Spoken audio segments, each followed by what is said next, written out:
Hi, this is Alex Fernandez from Bud and Doug Walters Auto Sales in Kalamazoo, Michigan. Today I'll be doing a video demonstrating the features on the inside of this 2018 Nissan Murano SL all-wheel drive. I'll begin by talking about the touchscreen and the buttons around it, working my way down to the climate control, and then we'll swing our way over to the steering wheel and the stalks behind it, and then we have some buttons off to our left here as well. Coming back to the touchscreen, right now you're looking at a map display. This vehicle is equipped with navigation. We have a home button as well, just in the bottom middle of the screen there, as well as the top left button on the outside of the screen. What that gives us is just some kind of snapshot view or some bits of information from the different features of this vehicle. In this case, we do have navigation, so if we had previous destinations in there, or if we had saved the home address, we have shortcuts for those. And we also have our audio information, as well as smartphone connection and call history if we had a paired device in the vehicle. Along the bottom of the screen, we have the different features of the car. We have audio, phone, info, map, navi, and settings. And I'll kind of walk through each one of those just to give you an idea of what they all do. I'm going to push audio first. I could push that on the screen. I can also push it as a physical button over here. Same thing goes for the map. We have a physical button for that as well. Looking at the screen here now, we have our FM radio pulled up. We can change that source of audio, whether we want to listen to AM or FM or satellite, Bluetooth, CD, etc., by pushing the source button there, and we'll get a little menu with the ability to choose between the different sources. We have the FM menu, which is where we have our scan button, a station list, then high definition radio, and RDS info, which just allows the radio to display song names and artist names and things like that when the station provides it. Along the bottom here we have our presets. To set a preset, simply change the station to what you'd like it to be.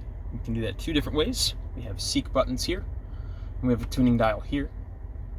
So you can rotate that dial, or you can push those seek buttons depending on how far you want to go.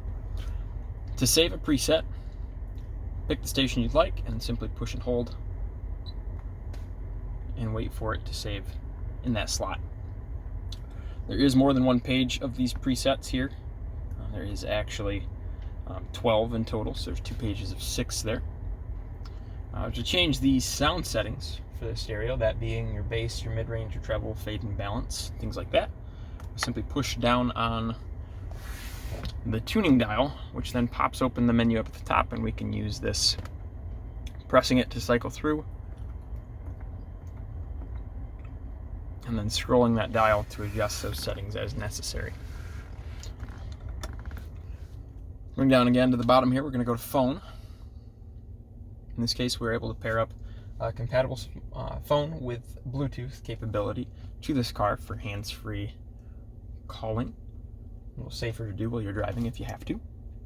In this case right now, there's not a device connected, so we have the ability to connect the phone, which will begin the pairing process here on the car. Then you simply open your Bluetooth settings on your phone to begin the setup process there. Press cancel on that. We're going to go back here.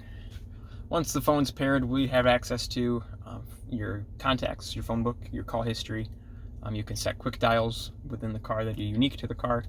If it's compatible with your phone, you can use you can receive text messages and have them read out to you. You'll be able to send back just kind of a canned response that way. You can also play audio from a Bluetooth capable device if you have that as well. Going to info next. Most of these here are pertaining to satellite XM radio subscription services. You'll see weather, traffic, sports, stocks, fuel prices, and movie listings. If you're not subscribed to Sirius XM, those functions will not be available until you do so. Vehicles setting here, info portion, just gives us a little eco drive report showing how economically you drove the vehicle on your last drive. And then the where am I can give you some information on where you're at currently if you were lost or need GPS navigation or any help like that.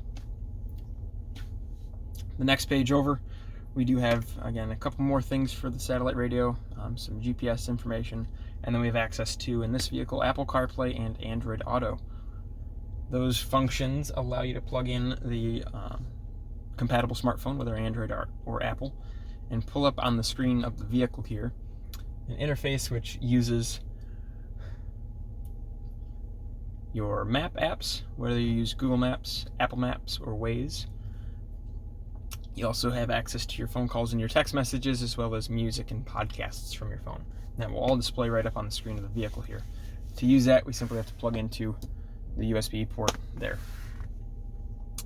Going on to the next couple icons here, we have Map. That just shows us the map display. Shows us where we're at, shows us kind of what's around.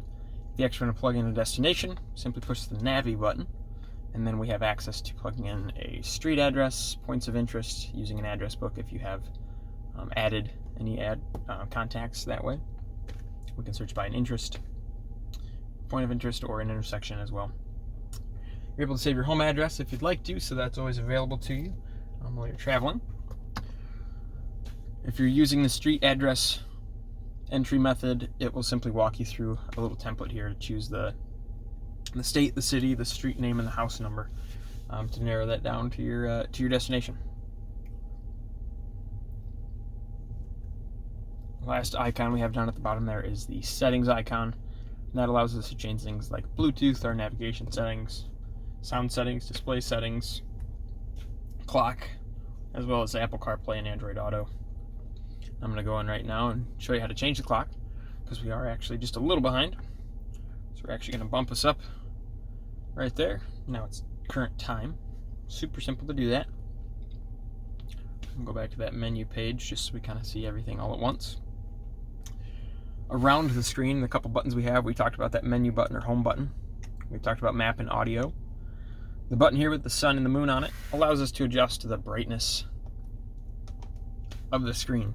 So this screen basically can behave in an auto mode using the automatic headlights and the light sensor to determine when to dim the screen. You are able to adjust the brightness if it's too bright or too dim for you as well, by simply pushing that button and adjusting it on the arrows there. Looking over to our right, we have a camera button. This vehicle is equipped with the bird's eye view camera system, which is a 360-degree camera system that allows you to see around your vehicle from a top-down view. We can also see, in this case, we're looking at off the nose of the vehicle, and if we push that one more time, we get that same front view, but also a curbside view for parallel parking on the street or something like that. We have those seek buttons we talked about, and we have a back button just to bring us out of a menu or a screen and go back to the one before it. Looking down below, we have our climate control, which is dual zone. We have driver control here and passenger control on the right, and you'll see temperatures displayed in the screen there next to their respective dials. Simply rotate the dial to change the temperature to whatever's comfortable. Right now, the two zones are paired together so that the driver's side controls passenger side, and they're paired in the temperatures. If we wanted them separate, you can push this dual mode, which then allows the temperature on the passenger side to be changed independent of the driver. And you can just push that again to sync them back up. We also have an on-off switch here for the climate control, our fan speed just in the middle, the mode button, which cycles through which set of vents the air is going to come out of. And then we have our front and rear defrosters here. The rear defroster button is also going to heat the side view mirrors as well. We have air conditioning, and then our recirculate modes just at the end there. Last button is auto mode within the driver's side temperature control. Allows you to set the temperature, and then it takes care of doing the rest for you.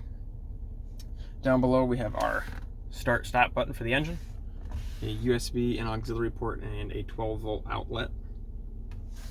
And then we also have heated seats for the driver and passenger as well. Looking over here to our left, this is the right side of the steering wheel. We have our cruise control settings here. So we have an on-off switch for the cruise control. You'll see in the top right corner of that screen when you've turned that on. This vehicle is equipped with adaptive cruise control, which means you can adjust not only the speed that you've set, but also the distance that you would like to maintain with the vehicle in front of you. We do so, once we turn that cruise on, you pull down to set the speed. Once it's been set, you can adjust the speed by clicking up to the plus sign there, or clicking down to the minus sign. We also have this button here, which allows us to adjust the gap that we'd like this vehicle to maintain with the cars in front of it. And what it will do is it will actually slow you down. Once that gap is reduced, it'll actually slow you down and establish whatever speed is necessary to maintain that gap. It will speed you back up once the vehicle that's slower in front of you gets out of the way as well. Looking back here, we have the windshield wipers on this dock here. A single click up, it just does one swipe for the front. When we click down, we have intermittent, which is adjustable here. Then we have low speed and high speed as the last two positions. The rear wiper, simply rotate the end of the dial to move between the off, intermittent, and on positions. And then for our sprays, we can pull that stalk towards us for the front spray and push that stalk away for the rear window. Looking at the left side of the steering wheel here now, we have at the bottom here volume controls for our audio, the source button, which would cycle between AM, FM, satellite, Bluetooth, CD, etc. And then we have a couple buttons up here, some of which pertain to our hands-free calling and our voice commands through that Bluetooth system.